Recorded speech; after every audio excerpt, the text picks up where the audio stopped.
చేస్తాము అని అంటారు. ఆ ప్రాముఖ్యత ఉంటుంది. అంటే ఇది జనసేన నాయకులకు కానీ లేదా కమ్యూనిటీకి కానీ కాస్త ఇబ్బందికరంగా ఉంటున్నది. వాళ్ళు మెజారిటీ సీట్లు 60 కావాలి 50 కావాలి అని చెప్పి వాళ్ళు మాట్లాడే పరిస్థితి. సో అంతమంది ఇస్తే ఇబ్బంది పడతాము అని చెప్పి లోకేష్ ఒప్పుకోవట్లేదని మరొక టాక్ నడుస్తున్నది. 20 నుంచి 25 లోపు వరకే కట్టడి చేయాలి, ఎక్కువైతే 30 లోపే కట్టడి చేయాలి, అన్ని సీట్లు ఇచ్చినది కూడా కష్టమే అని చెప్పి ప్రశాంత్ కిషోర్ చెప్పినట్లుగా. అందుకనే ప్రశాంత్ కిషోర్ని నేను రంగంలోకి దింపారు. 3 గంటల సేపు సుదీర్ఘంగా మాట్లాడుకున్నారు. పవన్ కళ్యాణ్కి ఆ మీటింగ్లో ఎంట్రీ కూడా లేదు, ఆయనకి ఇన్ఫర్మేషన్ లేదు కూడా అని మరొక టాక్ నడుస్తున్న నేపథ్యం. ఈ రకంగా కావాలని వీక్ చేస్తున్నారు, ఇది ఎప్పుడన్నా బ్లాస్ట్ అవుతుందేమో, ఇప్పటికే రగిలిపోతున్నారు జన సైనికులు అని చెప్పి మాట్లాడుతున్నాడు. అంటే అది అటువంటి పరిస్థితి క్రియేట్ చేయడం అనేది ఒకవేళ క్రియేట్ అయింది అనుకోండి, క్రియేట్ చేసేదానికి తెలుగుదేశం కారణమైతే అది ఆత్మహత్యా సదృశ్యం. వాళ్ళు ఎంతసేపునే ఇద్దరు కలిసి పోటీ చేస్తేనే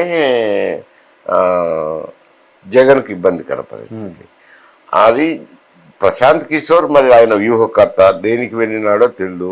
ఇప్పుడు తెలుగుదేశం పార్టీనే ఆయన్ని నియమించుకుంటుంది అనేది కూడా ఒక వార్తలు ఉన్నాయి. మరి ఆయనని జగన్కు వ్యతిరేకంగా వైఎస్ఆర్సీపీకి వ్యతిరేకంగా ఇంతకుముందు వైఎస్ఆర్సీపీ పార్టీకి చేసినారు కదా, ఇప్పుడు ఆయన వ్యూహకర్తగా నియమించుకుంటుంది. ఆ పార్టీ వ్యూహకర్తను నియమించుకోవచ్చు కదా, తప్పేముంది అందులో, తప్పేం లేదు కదా. ఆ మీటింగ్కి పోలేదనేది ఏముంది, ఆయన తెలుగుదేశం పార్టీకి వ్యూహకర్తగా వెళ్ళేటప్పుడు వాళ్ళిద్దరి మధ్యనే చర్చలు నడుస్తాయి. కానీ అది కూటమికి అయితే మళ్ళా ఈయన ఉండాలనుకోండి. అంటే ఇప్పుడు ప్రశాంత్ కిషోర్ ఒక తెలుగుదేశానికే చెప్పరు కదండి, కూటమి గురించి కూడా మాట్లాడతారు. వాళ్ళకి ఎన్ని సీట్లు ఏ ప్రాంతంలో ఇవ్వాలన్నది కూడా ఆయన డైరెక్షన్ ఇస్తాడు. ఒక తెలుగుదేశం పార్టీ గెలిచి సీట్ల కోసమే కదా మాట్లాడరండి.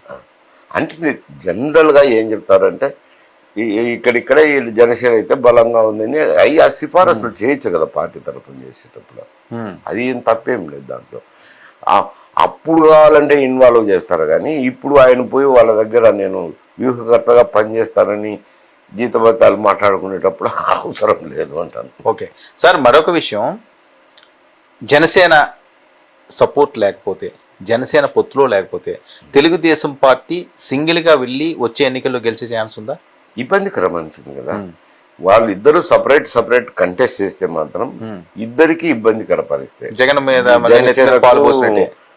తెలుగుదేశానికి జగన్ కు రొట్టె విరిగి నేతిలో పడినట్టు అవుతుంది జగన్ పరిస్థితి. కాదు మరి మొన్న లోకేష్ గారి పాదయాత్ర ముగింపు సభలో అచ్చెన్నాయుడు గారు తెలుగుదేశం పార్టీ సింగిల్గా వెళ్ళిన 160 సీట్లు గెలుస్తామని ఆయన చెప్తున్నారు. పవన్ కళ్యాణ్ ప్రత్యక్షంగా ఉండాలి అంటే 3 అంశాలు ఇక్కడ పవన్ కళ్యాణ్ గారిని ఇబ్బంది కలిగిస్తున్నది వస్తున్న టాకు. ఒకటి, అచ్చెన్నాయుడు గారు మీరు సింగిల్గా వెళ్ళినా 160 స్థానాలు గెలుస్తామని చెప్పి ఆయన మాట ఒకటి వైరల్ అవుతుంది. మరొక వైపు చంద్రబాబు నాయుడు గారికి సీఎం రెండో ఆప్షనే లేదని చెప్పి లోకేష్ గారు చెప్పడం, ఉప ముఖ్యమంత్రి పదవి కూడా పోలిట్ బ్యూరో నిర్ణయిస్తుందని చెప్పి ఆయన మాట్లాడడం.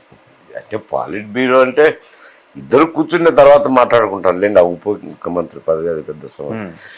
ఇవి చెప్పలేం కదా వాళ్ళు ఎందుకు మాట్లాడారో, ఏ పరిస్థితుల్లో మాట్లాడారో. ఇబ్బందే కదా అంటున్నా, ఇది చర్చకు దారితీసిన అంశం కదా. చర్చకు దారితీసే అంశము. రాజకీయం మాట్లాడేటప్పుడు కొంచెం జాగ్రత్త అవసరం ఉంది. అటువంటి మాటలు మాట్లాడితే పవన్ కళ్యాణ్కైనా ఇబ్బంది, చంద్రబాబు నాయుడుకైనా ఇబ్బంది. సింగిల్గా పోటీ చేస్తే మాత్రం, విడివిడిగా పోటీ చేస్తే మాత్రం నేను చెప్తాను కదా, అది జగన్కే మేలు జరుగుతుంది అంట.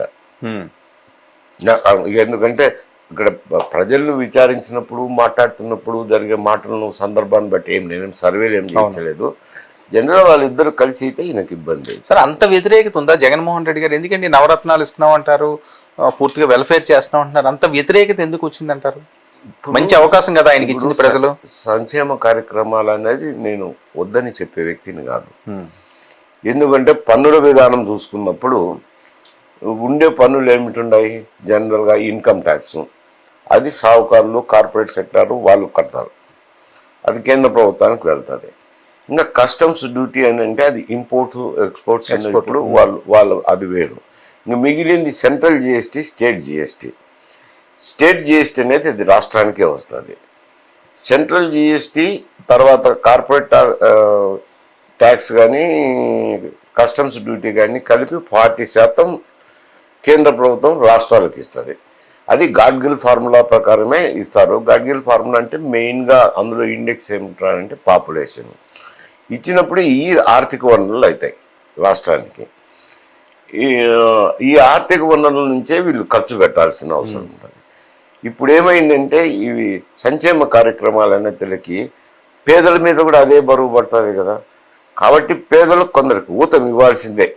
అంటే ఇట్లా సబ్సిడీ కార్యక్రమాలు అనేది అది యాక్సెప్టెడ్ నార్ము, యాక్సెప్టెడ్ ఎకానమీ కూడా. ఇచ్చినప్పుడు వీళ్ళు ఏమవుతుందంటే ఈ పేదలకు ఊతమిచ్చే కార్యక్రమంగా కాకుండా ఓటు రాజకీయాలు ఇంప్లీడ్ అయినాయి. సంక్షేమ పథకాలు ఇస్తాండేది ఓట్ల కోసమే ఇస్తున్నారు. ఇచ్చినప్పుడు 100% శాచ్యురేషన్ రీచ్ కాలేరు. ఏ స్కీమ్ తీసుకున్నా కానీ ఇప్పుడు ఇక్కడ కాంగ్రెస్ అనౌన్స్ చేసింది ఆరు స్కీములని, అక్కడ జగన్మోహన్ రెడ్డి గారు నవరత్నాలని అనౌన్స్ చేసినారు. అవైనా కానీ ఇవైనా కానీ 100% మంది ఇవ్వలేరు. ఆర్థికంగా మీరు నేను ఒకటిగానే ఉంటాం. ఉండినప్పుడు మీ కుమారుడు ఏదో చదువుకొని ఉద్యోగంలో ఉంటాడు. ఉద్యోగం ఉన్న వ్యక్తికి ఈ సంక్షేమ 14 కండిషన్లు పెట్టినారు ఆంధ్రాలో. తర్వాత 300 యూనిట్లు విద్యుత్ శక్తి కాలినా లేదు. ఇటువంటివన్నీ కండిషన్స్ పెట్టినప్పుడు ఆర్థికంగా మీరు నేను ఒకటైనా కానీ మీకు రాకుండా పోతుంది. రానప్పుడు చూడబ్బా మహేశ్వరరెడ్డి గారికి అంతే స్తోమతుంది, నాకు అంతే స్తోమతుంది, నాకు రాలేదని మీరు బాధపడతారు. బాధపడినోడు ఏమవుతాడు? Anti incumbency ఓటవుతాడు. అట్లా దాదాపు 40% మందికి 50% మందికి ఇవ్వగలుగుతారు, కానీ మిగతా 50% మంది వ్యతిరేకమవుతారు. ఈ స్కీములు ఇచ్చినా కూడా వాళ్లకు మళ్ళా ధరలు పెరిగిపోతున్నాయి విపరీతంగా. ఎందుకంటే పన్నుల భారం ఎక్కువైపోయి ధరలు విపరీతంగా పెరిగి ఎంత ఈడిచ్చినా కానీ అది వాళ్ళకు జీవనాధారానికి ఉపయోగపడడం లేదు. అందులోనూ ఆడుండే మద్యం విధానము అది ఒక ఇబ్బందికర సమస్య. ఈ చిన్న కుటుంబాల్లో పేద వర్గాల్లో ఇంటికి ఎవరో ఒకరు తాగే వ్యక్తులు ఉంటారు. డబ్బంతా దానికే పోతుంది. నేను ఒక మాట అడిగితే ఒక ఆవిడను, ఏమ్మా ఎన్ని స్కీములు వస్తున్నాయంటే ఏదైనా సార్ 2 స్కీములు వస్తాయి అని. 2 ఏమో బాగానే వస్తాయి, 40,000 50,000 సంవత్సరానికి బాగానే ఉంది నీ పని అని అన్న. ఏం బాగుందిలే సార్, సాయంకాలం పోయి ట్యాక్స్ కట్టేస్తాడు మా ఆయన. ట్యాక్సుల గురించి నేను చదివినే నాకే అర్థం కాకుండా ట్యాక్స్ ఆడపోయి కట్టేస్తాడమ్మా. ఎలా కట్టేది ఉండదు, ధరలో ఇమిడి ఉంటుంది. ధర తీసుకున్నప్పుడు వాళ్ళు కట్టేస్తుంటారు. అని అంటే బ్రాందీ సాపు పోతాడు కదా సార్. అంటే బాగా వెళ్ళిందండి జనాల్లోకి. అది కూడా కొంచెం డ్రాబ్యాకే. అందులో ఒక బ్రాండ్ అనేది లేదు. వాళ్ళు ఎవరైనా అమ్మేవాడికి తెలియదు, కొనేవాడికి తెలియదు. అమ్మేవాడు 100దా 200దా 300దా అని అడుగుతాడు. 300 అంటే 300 సీసా తీస్తాడు. అదే ఈ రోజు ఇచ్చింది మళ్ళీ రేపు ఉండదు, 300 అయినా కానీ. కానీ ఎందుకు సార్ అసలు జగన్మోహన్ రెడ్డి గారికి ఒక తిరుగు లేకుండా అధికారాన్ని అప్పచెప్పారు? వైఎస్ రాజశేఖర రెడ్డి గారు బిడ్డ కింద చలామణి అవుతా ఆయన ఎంత పేరు తెచ్చుకున్నాడో ఆ రకంగానే ముందుకు వెళ్లాల్సిన వ్యక్తి ఈ రకంగా ఈ తప్పటడుగులు, ఈ వ్యతిరేకత రప్పించుకోవడం, ఓడిపోతారేమో అనే ఆలోచనలు కూడా కలిగించే విధంగా ఉండడం అన్నది ఏం జరుగుంటుంది? ఎందుకు ఈ రకంగా చేశారంటారు? అంటే ఇప్పుడు కారణాలు ఏమైనా ఉండొచ్చు. అప్పుడు నన్ను ఒక మారు చూడండి, నన్ను ఒక మారు చూడండి అని అంటే ప్రజలు కూడా ఏమనుకున్నారంటే చూద్దాం, యువకుడు కదా ఒక మారు చూద్దాం ఈయనకు అధికారం ఇచ్చి అని ఇచ్చినారు. ఇప్పుడు ఏమైతుందంటే జీవన విధానం అస్తవ్యస్తం అయిపోయింది. ఏదైనా వచ్చినా, ఈ స్కీములు వచ్చినా, ఇతరతర జీవనోపాధి కలిగినా అని వాళ్ళకు నోటికి చేతికి ఆడడం లేదు. ధరలు విపరీతంగా పెరిగిపోవడం అయితేనేమి, చెప్పిన కార్యక్రమాల వల్ల అంత లాభం లేకుండా పోవడం అయితేనేమి, అభివృద్ధి కార్యక్రమాలు అనేవి ఎక్కడా లేవు.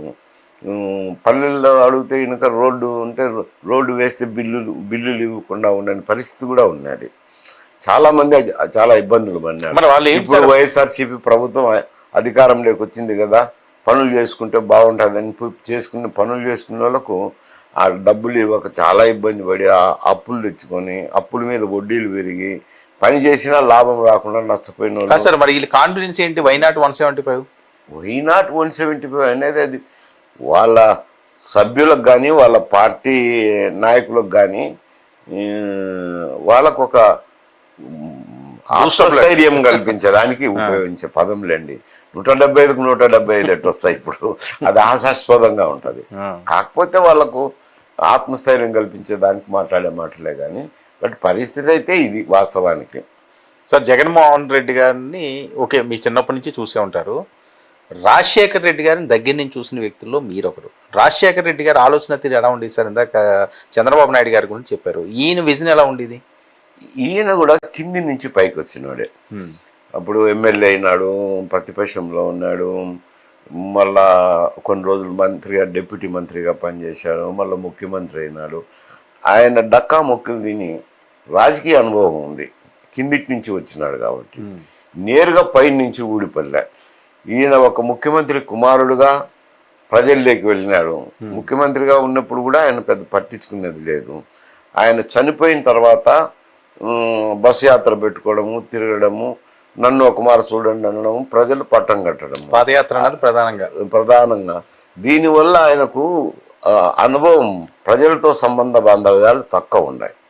ఆ అనుబంధం లేదు. అనుబంధం లేకపోయేసరికి ఆయన నిర్ణయాలు ఏమనుకుంటున్నారంటే, నేను ఆ సంక్షేమ పథకాలు ఎవరు ఇవ్వనంతగా ఇచ్చినాను కదా, అవే నన్ను గెలిపిస్తాయని నేను అనుకుంటాను. ఒట్టి సంక్షేమ పథకాల వల్లనే గెలవలేరు. ఆయనకు తేడా, ఆయన కింది నుంచి పైకి వచ్చిన వ్యక్తి కాబట్టి కింద ఇబ్బందులు సబ్బందులు ఆయనకు తెలుసు.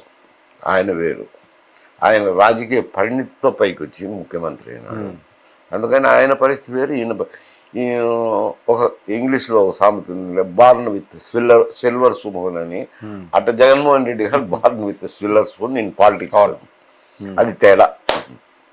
ఆయన ఆలోచన తీరు ఎలా ఉండేది సార్? ఎవరినన్నా సంక్షేమం చెయ్యాలన్నా లేకపోతే పాలన మీద ఆయన ఏమైనా కసరత్తు చేసేవారా రాజశేఖర రెడ్డి గారు? ఆ తపన ఉండేదా? అంటే ఆయన వేరు, ఆయన 10 మందితో కలిసిమెలిసి తిరిగి ఉన్న అనుభవం ఉంది కదా. ప్రతిపక్ష నాయకుడుగా అయితేనేమి, ప్రతిపక్షంలో ఉండడం అయితేనేమి, ఇవన్నీ ఉన్నాయి కదా. అవి పరిపాలనకు అవసరమైన పరిజ్ఞానం ఇస్తాయి కదా ఎవరికైనా కానీ. ఆ పరిజ్ఞానం